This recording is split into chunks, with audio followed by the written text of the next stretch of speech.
Hi friends, good morning. ఈరోజు మనం current అఫైర్స్లో అత్యంత ముఖ్యమైనటువంటి అంతర్జాతీయ అంశాలకు సంబంధించినటువంటి ఒక 25 బిట్స్ మనం డిస్కస్ చేద్దాం. Then after if you have time ఇంకొక 25 బిట్లు మనం డిస్కస్ చేద్దాం. ఫస్ట్ ఒక 25 బిట్లను మనం డిస్కస్ చేద్దాం ఈ వీడియోలో. ఫస్ట్ బిట్ వచ్చి లిథియం ట్రయాంగిల్ అంటే ఏమిటి?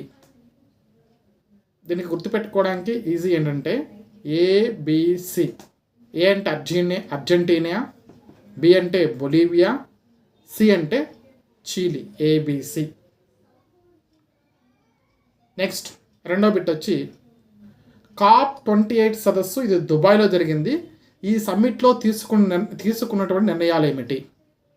గ్రీన్ క్రెడిట్ ఇనిషియేటివ్ అనేది ఒకటి, లీడ్ ఇట్ ఇనిషియేటివ్ రెండవది, లాస్ అండ్ డ్యామేజ్ ఫండ్ అనే మరొక నిర్ణయం, గ్లోబల్ స్టాక్ టేక్ అనేది, గ్లోబల్ రివర్ సిటీస్ అలయన్స్. ఈ నిర్ణయాలన్నీ కూడా మనకు COP28 సదస్సులో తీసుకున్నారు. Next black sea grain initiative తీసుకురావడంలో పాలు పంచుకున్నది ఎవరు అంటే, బ్లాక్ సీ గ్రెయిన్ ఇనిషియేటివ్ అంటే ఏంటంటే నల్ల సముద్రం నుంచి, అంటే నల్ల సముద్రం దగ్గర ఉన్నటువంటి ఓడరేవుల నుంచి గ్రెయిన్స్ అంటే ధాన్యాలు ఎగుమతి చేయడానికి ఎటువంటి నిషేధం లేకుండా, అంటే ఎటువంటి అడ్డంకులు లేకుండా ఉండడం కోసం ఏర్పాటు చేసుకున్నటువంటి ఒక ఒప్పందం.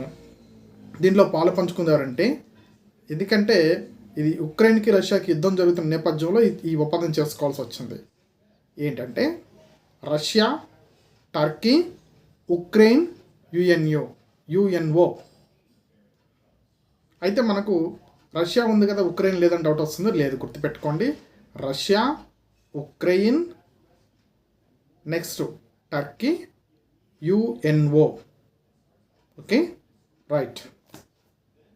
నెక్స్ట్ బిట్ వచ్చి నల్ల సముద్రముతో తీరం గల దేశాలు ఏవి? ఇది చాలా ఇంపార్టెంట్. బ్లాక్ సీతో తీరం గల ఏంటి? దీనికి మనం గుర్తుపెట్టుకోవడానికి ఒకటి ఏంటంటే, ఒక కోడ్ ఏంటంటే టర్కిష్ బర్గర్.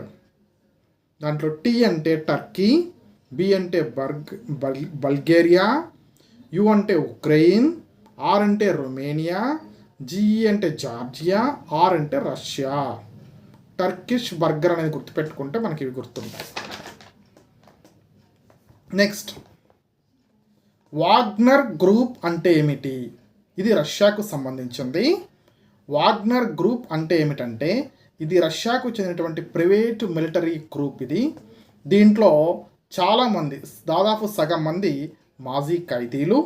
ఈ బృందం మధ్యప్రాచ్యం, ఆఫ్రికా, లాటిన్ అమెరికాలోని యుద్ధ భూమిలో సంవత్సరాలుగా పనిచేస్తుంది.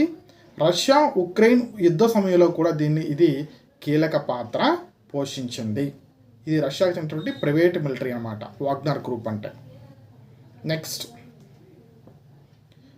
ఆరో బిట్టు నాటో ప్లస్లో ఉన్న సభ్య దేశాలు ఏమిటి అంటే, Australia, Japan, Israel, south Korea, New Zealand. మళ్ళొకసారి చెప్తా. ఆస్ట్రేలియా, దాని పక్కన న్యూజిలాండ్, దానికంటే పైన ఉన్నటువంటి Japan, next Israel, south Korea. Okay, ఇక్కడ మనకు యూరోప్ నుంచి ఉన్నది ఒక ఇజ్రాయెల్ ఒకటే, మిగిలినవన్నీ కూడా మనకు ఈ ఏషియన్ కంట్రీస్ అని చెప్పుకోవచ్చు. ఓకే, నాటో ప్లస్లో దేశాలు Australia, New Zealand, south Korea, Japan, దాంతోపాటు ఇజ్రాయిల్. ఓకే, నెక్స్ట్ బ్రిటన్ తమ దేశానికి వచ్చిన అక్రమ వలసదారులు ఏ దేశానికి తరలించి ఒప్పందం చేసుకుందంటే రువాండా దేశానికి. అంటే మనకి ఇక్కడ ఆఫ్రికన్ కంట్రీస్ నుంచి చాలామంది వస్తున్నారు. వాళ్ళందరినీ కూడా యూరోప్లోకి బ్రిటన్లో రావడంతో బ్రిటన్కి ఒక పెద్ద తలనొప్పిగా మారింది. ఈ నేపథ్యంలో వాళ్ళందరినీ కూడా ఇక్కడికి పంపించాలంటే, ఎక్కడికైనా రువాండా దేశంతో కొంత డబ్బులు ఇచ్చేసి రువాండాకి అక్కడ సౌకర్యాలను కూడా ఏర్పాటు చేసి అక్కడ పంపిద్దామని రువాండా దేశంతో ఒక ఒప్పందం చేసుకున్నారు. దాన్నే రువాండా డిక్లరేషన్ అని చెప్పి అంటారు. నెక్స్ట్ డోవర్ జలసంధి. వీళ్ళు ఎక్కువగా ఈ జలసంధి ద్వారానే ఇంగ్లాండ్లోకి వస్తూ ఉంటారు. బ్రిటిష్, ఫ్రాన్స్ మధ్య కలిగి ఉంటుంది. ఇది ఇంగ్లీష్ సీ, నార్త్ సీలను వేరు చేస్తుంది. ఇది ఇంగ్లీష్ సీ, నార్త్ సీలను వేరు చేస్తుంది. Next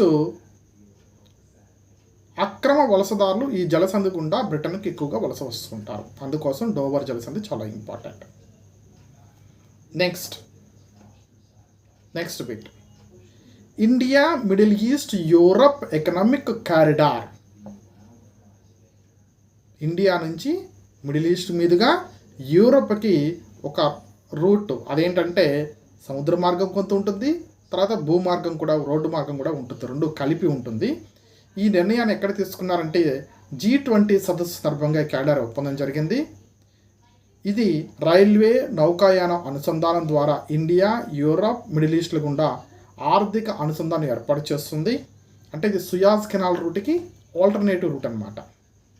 India, UAE, Saudi Arabia, European Union, Italy, France, Germany, USA ఒప్పందంపై సంతకాలు చేశాయి.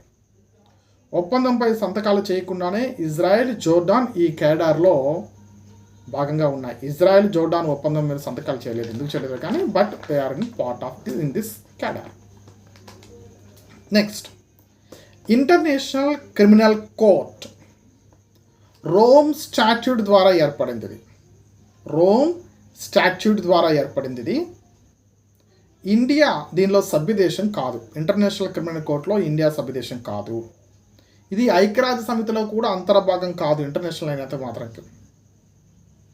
ఇంటర్నేషనల్ కోర్ట్ ఆఫ్ జస్టిస్ అనేది అది దాంట్లో సభ్యదేశం భారతదేశం. పుతిన్, నెతన్యాహులపై అరెస్టు వారెంట్లు కూడా జారీ చేసింది. ఇది okay. Next 11th bit, operation prosperity Guardian అంటే ఏమిటంటే, ఇటీవల కాలంలో హౌతీ రెబల్స్ ఎర్ర సముద్ర ప్రాంతంలోనే దాడులు చేస్తున్నారు. అక్కడి నుంచి ఎర్ర సముద్ర ప్రాంతంలో ఉన్నటువంటి గుండా ప్రయాణించేటువంటి ఓడలని రక్షించడం కోసము అమెరికా చేపట్టినటువంటి operation. This operation was launched by America. దీంట్లో ఇండియాకి సంబంధం లేదు, పాలు పంచుకోలేదు. ఈ ఆపరేషన్లో మొత్తం ఎన్ని దేశాలు పాల్గొన్నాయంటే 12 డజన్ దేశాలు. ఈ ఏడాది నోబెల్ శాంతి బహుమతిని అందుకున్నటువంటి నర్గీస్ మహముద్దీన్ దేనికోసం ఉద్యమించారంటే ఆపరేషన్ విజయ్ కోసం ఉద్యమించారు. ఇది ఒక ఇంపార్టెంట్ బిట్. నెక్స్ట్, కొన్ని ఆపరేషన్స్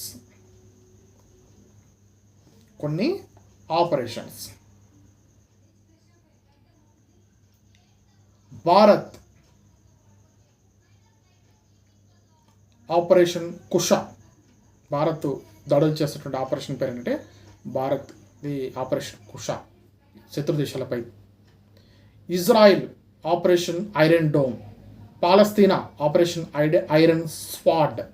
డోమ్ ఏమో ఇజ్రాయిల్, ఆపరేషన్ కసక్ పాలస్తీనా. టర్కీన్ ఆపరేషన్ క్లాస్ స్వాడ్, మట్టి కత్తి అన్నమాట, ఆపరేషన్ క్లాస్ స్వాడ్. మ్యాచింగ్స్లో ఇవ్వచ్చు. నెక్స్ట్ బిట్ వచ్చి Shanghai cooperation organization SCO summit 2023. ఈ సమిట్ ఎక్కడ జరిగిందంటే ఇండియాలోనే జరిగింది. RATS regional anti terrorist structure SCOలో భాగం. ఈ సమిట్లో ఇరాన్ కొత్తగా సభ్యదేశంగా చేరిందన్నమాట. ఇరాన్ కొత్తగా చేరింది. నెక్స్ట్, G20 చాలా ఇంపార్టెంట్. ఇండియా నిర్వహించింది 2023లో. ఈ సమావేశంలో ఆఫ్రికన్ యూనియన్ కొత్తగా కూటమిలో చేరింది. ఈ సమావేశంలో గ్లోబల్ బయోఫ్యూయల్స్ అలయన్స్ను ప్రతిపాదించారు. రైట్, గ్లోబల్ బయోఫ్యూయల్ అలయన్స్ గుర్తుపెట్టుకోండి. Next, BRICS 2023. ఈ సమావేశం సౌత్ ఆఫ్రికాలో జోహన్నస్బర్గ్లో జరిగింది. ఆ సమయంలోనే చంద్రయాన్ 3 ప్రయోగం విజయవంతం అవుతుంది. ఆ సందర్భంగా ప్రధాని జోహన్నస్బర్గ్ నుంచి ప్రసంగించారు కూడా. అంటే చంద్రయాన్ 3 విజయవంతం అవుతున్న సమయంలో ప్రధాని ఎక్కడ ఉన్నారు అంటే జోహన్నస్బర్గ్లో ఉన్నారు. Okay, right. బ్రిక్స్ సమావేశంలో ఈ సమావేశంలో Argentina, Iran, Saudi Arabia, UAE, Egypt, Ethiopia కొత్త సభ్యదేశాలుగా చేరాయి. బ్రిక్స్లో కొత్త సభ్యదేశాలు చేరాయి. బ్రిక్స్ అంటే Brazil, Russia, India, China, south Africa. వీటితో పాటు కొన్ని కొత్త దేశాలు చేరాయి. అవి ఏంటంటే Argentina, Iran, Saudi Arabia, UAE, Egypt, Ethiopia. అయితే ఈ కూటమి నుంచి మళ్ళీ అర్జెంటీనా తప్పకుండా ఉన్నట్లుగా ప్రకటించింది. రైట్, బ్రిక్స్ సంబంధించినటువంటి కొత్త సభ్య దేశాలు అడిగేటువంటి అవకాశం ఉంది కనుక దీన్ని చదవాల్సినటువంటి అవసరం ఉంటుంది. జాతీయ స్థాయిలోని అంతర్జాతీయ స్థాయిలోనే ఇది ఇంపార్టెంట్ బిట్. కొత్త సభ్య దేశాలు ఏంటి అని అడిగేటువంటి అవకాశం ఉంటుంది. Okay, right. మళ్ళీ ఒకసారి చూద్దాం ఎవరి అనేది. అర్జెంటీనా సంబంధం లేదు, అర్జెంటీనా వదలగలని చెప్పనుకుంది. Iran, Saudi Arabia, UAE, next Egypt, Ethiopia అన్నీ కూడా దగ్గరగా ఉన్నటువంటి దేశాలు ఇవన్నీ కూడా మనకు. Okay, Iran, Saudi Arabia, UAE, Egypt, Ethiopia కొత్త దేశాలుగా చేరాయి, గుర్తుపెట్టుకోవాలి. నెక్స్ట్, యునెస్కో గుర్తింపుకు సంబంధించినటువంటి మరొక అంశం. శాంతినికేతన్ విశ్వభారతి యూనివర్సిటీని మొదటి లివింగ్ హెరిటేజ్ యూనివర్సిటీగా గుర్తించింది. నెక్స్ట్, దాంతోపాటు హోయసాల నిర్మాణం శైలి. నెక్స్ట్, హోయసాల నిర్మాణ శైలిలోని బేలూరులోని చెన్నకేశవ, హలబెల్లిలోని హోయసాలేశ్వర, సోమనాథపురంలోని కేశవ ఆలయంలకు యునెస్కో గుర్తింపు లభించాయి. ఈ హోయసాల టెంపుల్కి యునెస్కో గుర్తింపు లభించింది అనేటువంటి విషయాన్ని ఆంధ్రప్రదేశ్లోని ఏపీపీఎస్సీ నిర్వహించేటువంటి మే 25వ తారీఖు నిర్వహించిన పరీక్షలో అడగడం జరిగింది. నెక్స్ట్, ఇటీవల క్రియేటివ్ సిటీస్ నెట్వర్క్ను ప్రకటించింది. కోజికోడ్ అంటే సాహిత్యము. కోజికోడ్ అంటే సాహిత్యము. గ్వాలియర్ సంగీతం, గుజరాత్ గర్భా నృత్యానికి ఓకే యునెస్కో గుర్తింపు లభించాయి. కోజికోడ్లో సాహిత్యానికి, గ్వాలియర్ సంగీతానికి, గుజరాత్ గర్భా నృత్యానికి యునెస్కో గుర్తింపు లభించింది. నెక్స్ట్, కొన్ని రిపోర్ట్స్ చాలా ఇంపార్టెంట్ ఇవి. లాజిస్టిక్ పెర్ఫార్మెన్స్ ఇండెక్స్ని ఎవరు ఇస్తారు అంటే వరల్డ్ బ్యాంక్ ఇస్తుంది. గ్లోబల్ ఎకనామిక్ ప్రాస్పెక్ట్ రిపోర్ట్ కూడా వరల్డ్ బ్యాంక్ ఇస్తుంది. ఓల్ ఎకనామిక్ అవుట్లుక్ ఎవరు ఇస్తారంటే IMF ఇస్తుంది. గ్లోబల్ ఎమిషన్ గ్యాస్ రిపోర్ట్ని ఎవరు ఇస్తారంటే UNEP ఇస్తుంది. ఇవి కూడా ఇంపార్టెంట్. వీటితో పాటు మరికొన్ని ఇంపార్టెంట్, ఇవి చాలా ఇంపార్టెంట్. గ్లోబల్ హంగర్ ఇండెక్స్ని ఎవరిస్తారు? కన్సర్న్ వరల్డ్ వైడ్ అండ్ వెల్తియర్ లైఫ్ ఇస్తారు. గ్లోబల్ ఇన్నోవేషన్ ఇండెక్స్ని ఎవరిస్తారంటే the world intellectual property organization వారు ఇస్తారు, విపో. కరప్షన్ పర్సెప్షన్ ఇండెక్స్ ఎవరిస్తారు అంటే ట్రాన్స్పరెన్సీ ఇంటలెక్చువల్ ఇస్తారు. నెక్స్ట్, ఓల్ హ్యాపీనెస్ ఇండెక్స్ని ఎవరిస్తారంటే UN sustainable development solution network వాళ్ళు ఇస్తారు. Next, UN sustainable development network వాళ్ళు ఇస్తారు world happiness report. Asia pacific economic cooperation APEC 2023 సదస్సును శాన్ ఫ్రాన్సిస్కోలో జరిగింది. ఇది ఎక్కడ జరిగింది? శాన్ ఫ్రాన్సిస్కోలో జరిగింది. 2023 సమావేశంలో గోల్డెన్ గేట్ డిక్లరేషన్పై సంతకాలు జరిగాయి. భారతదేశం APECలో సభ్యదేశం కానే కాదు. Next bit, Regina dialogue. Observer research foundation, విదేశీ వ్యవహారాల మంత్రిత్వ శాఖ సంయుక్తంగా నిర్వహిస్తారు. దీనికి స్ఫూర్తి ఏంటంటే షాంగ్రీలా డైలాగ్. ఇది ప్రతి ఏటా ఢిల్లీలో జరుగుతూ ఉంటుంది. ఓకే, దేని గురించి జరుగుతుందంటే జియోగ్రఫికల్ కండిషన్స్, తర్వాత యుద్ధానికి సంబంధించిన అంశాల గురించి కూడా వీటిలో డిస్కస్ చేస్తారు. ఏ దేశాల మీద యుద్ధాలు జరుగుతున్నాయి, వాటిని ఆపడం వల్ల ప్రపంచ శాంతిని నెలకొల్పడం వల్ల అనేటువంటి అంశాలను